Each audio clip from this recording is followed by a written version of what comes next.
come to life. It were. Welcome to BrainSpew. Let's talk about evolution.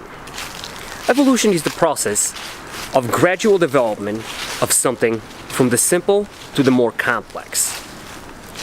Unlike design, it is the process where multiple steps or multiple iterations of a system occur, whereby some fail to meet a certain criteria while others succeed. By this process, we're selecting for the systems that end up being closer and closer to meeting the desired criteria.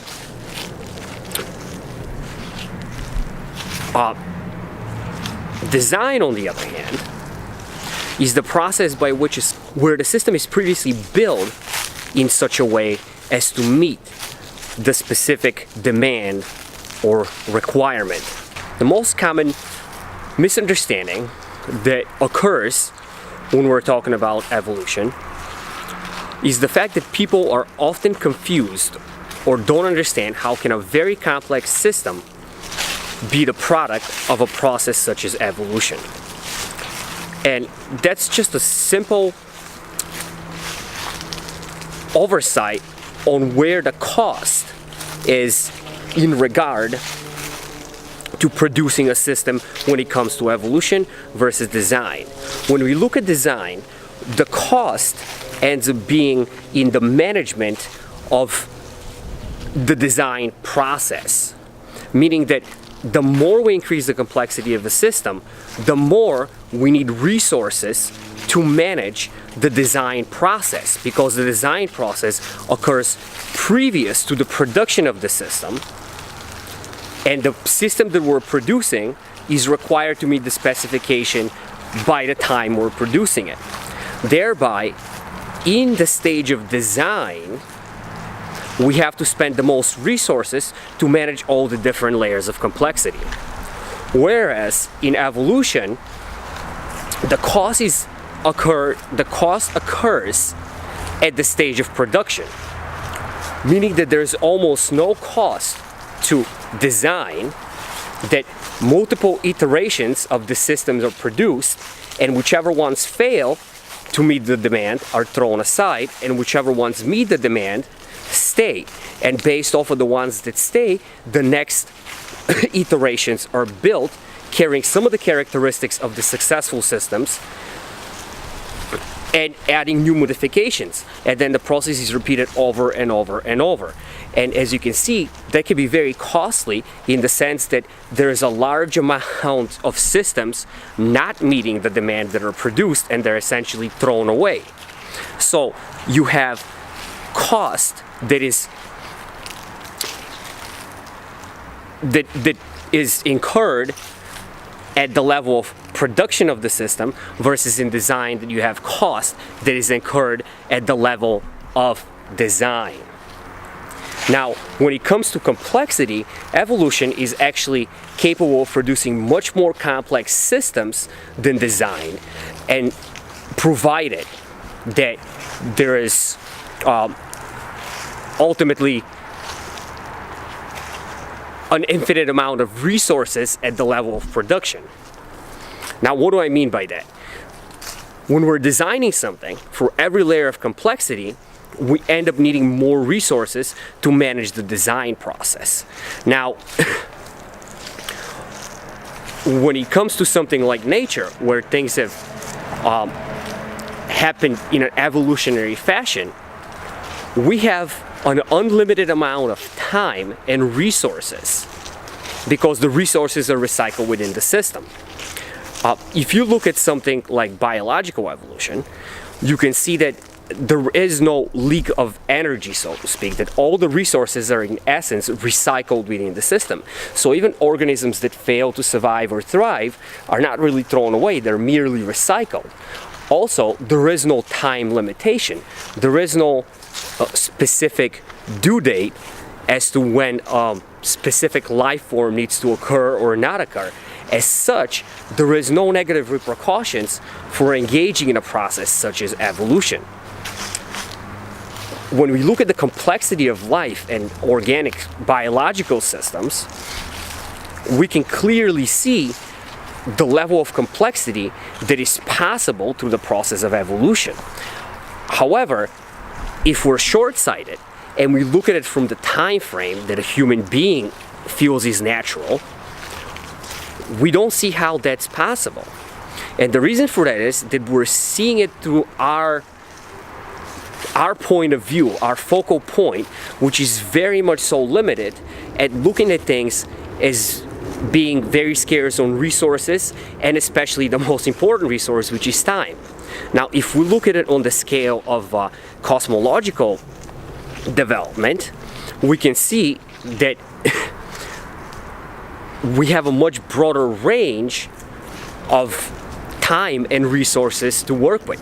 So when people imagine how a biological system develops, they imagine 100 or 1,000 or 1,000,000 experiments that have occurred. Now, when you look at what naturally happens, what actual biological evolution looks like, we're talking billions upon billions upon billions, trillions, unimaginable numbers of iterations that these biological systems have taken to end up being at the place where they are. What do we mean by that? We mean that there's a large, almost unimaginably large span of time through which biological evolution on the planet Earth has taken place. And as we said, we're also not restricted by the resources because they are essentially recycled. When something fails, it is just reconstructed into another biological organism. You can see this kind of evolutionary development in just about anything if you look close enough. A lot of things that we imagine that have occurred by design, in reality, are a result of an evolutionary process.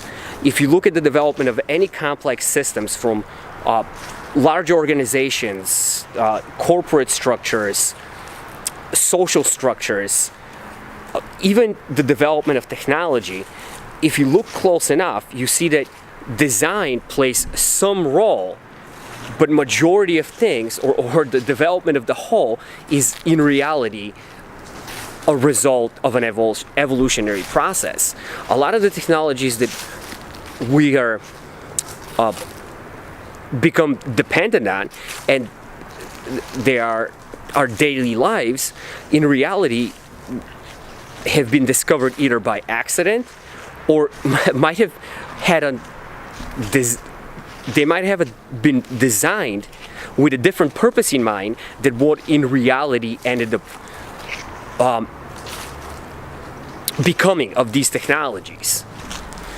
You could take a look at examples ranging from financial markets to development of medicine to telecommunications and the development and subsequent adoption of the internet, and you will see that while there is design in play, it is more similar to tending a garden than actually building a house. Meaning that the system had the development of the system was to a large extent dependent on an organic evolutionary growth with some trimming along the way as we were fitting it into what we really needed from it, and that being something that might have been very different than what the original purpose or function was by design. And again, as such, I feel that the most misunderstood thing about evolution is where the cost of the process occurs, and thereby people end up confusing, or rather being confused by the fact that evolution somehow couldn't produce systems that are as complex as the systems that we see in nature or any other ultimately very complex system. When in reality, when looked at over the span of large portions of time, evolution can actually produce much more complex systems than just simple design. And indeed, we haven't come anywhere near close enough to rivaling the kind of complex systems that evolution can design. Even when it comes to things like artificial learning or machine learning, the way that a lot of these machine learning algorithms produce the results that the programmers desire them to produce is by a process of evolutionary learning, where each iteration of this neural network is learning and attempting to adapt itself to a specific criteria, and over multiple very many iterations it ends up producing the results that the programmers desired out of that specific machine learning algorithm. And as such, it often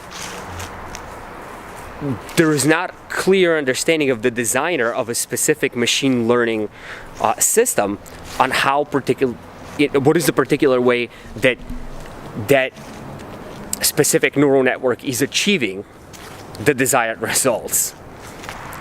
So in conclusion, to summarize, what I'm trying to say is that while the evolutionary process is very inefficient when looked at from the point of view of production, meaning the resource that it requires to produce a system that fits a specific criteria, because it depends on producing very many iterations before it can produce the one system that actually does fit the criteria, it is very efficient from the point of view of design, meaning that there is almost no cost to adding complexity into a system to the evolutionary process. Because of that, we can produce this ultimately extremely complex systems evolutionary. Thereby, if you look at a very complex system, it isn't that evolution couldn't produce it, it's the other way around. It is most likely produced by an evolutionary process. But then again, what the f*** do I know?